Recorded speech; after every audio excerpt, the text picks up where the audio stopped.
I mean, if I could just switch gears for a moment. We talked before about blight, whether it's blighted. Are you asking us to follow Kelo and say that any public use is good enough, or do you acknowledge that you have to show blight here to justify the use of the eminent domain power? The result in this case is the same whether you follow Kelo or you don't follow Kelo.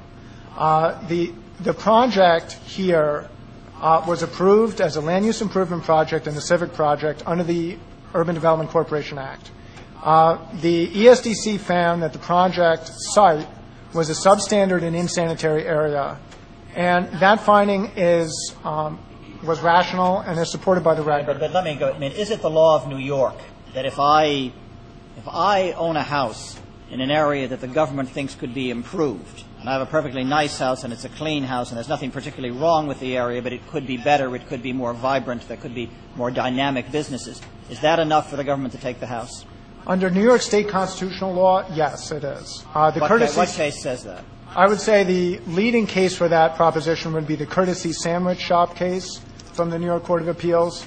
That case approved the condemnation of 13 blocks of Lower Manhattan to build the World Trade Center with the idea that the World Trade Center would be a tremendous economic engine for New York. So I think that case would support that. But that is not the doctrine we are relying upon in this case.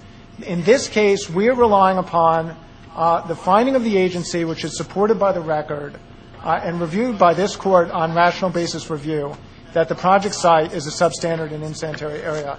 And it's extremely well established for many, many decades that that is an adequate constitutional basis for the use of eminent domain. Thank you. Thank you. Counsel? Yes. If I may, there are two other separate and independent reasons that justify a rejection of the determination of findings in this case.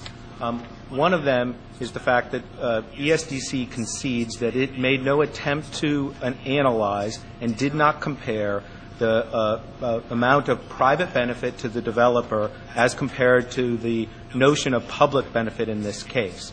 Under this Court's precedents, from Denahan to Waldo's and even before, it's been made crystal clear that whenever there's a clear private beneficiary, as there is here, and a justification, even if it's a public purpose justification, that there has to be some comparison of those benefits. And in Denahan, where there was a public park being created, which is a classic public use, nobody would disagree, no matter what you think of the Court's precedents or how they've changed over time. This Court held that because in the end the private benefits outweighed the public benefit of a public park, a claim was stated. So is it based on this the biggest part of the project being the market rate housing? Is that basically why you were saying? It's that there is nothing in the record indicating that there was any analysis whatsoever between the two. But in terms of percentage of the project or a significant amount, do you have to quantify it in some way, I guess? It doesn't have to be mathematically quantified, but the analysis must be done. We're talking about so the Chief Judge's question, the percentage, they needed to do something with percentages? They had to at least say what they thought the private benefit was. And here we have some sense of it. The IBO report that was released in June updating the one that was. Well, we know in your adversary's words that it's a significant part of the project is the private benefit. I mean, that we know without putting percentages. Correct. But that weighing has to be done. So there has to be an evaluation. There has to be an evaluation. Okay.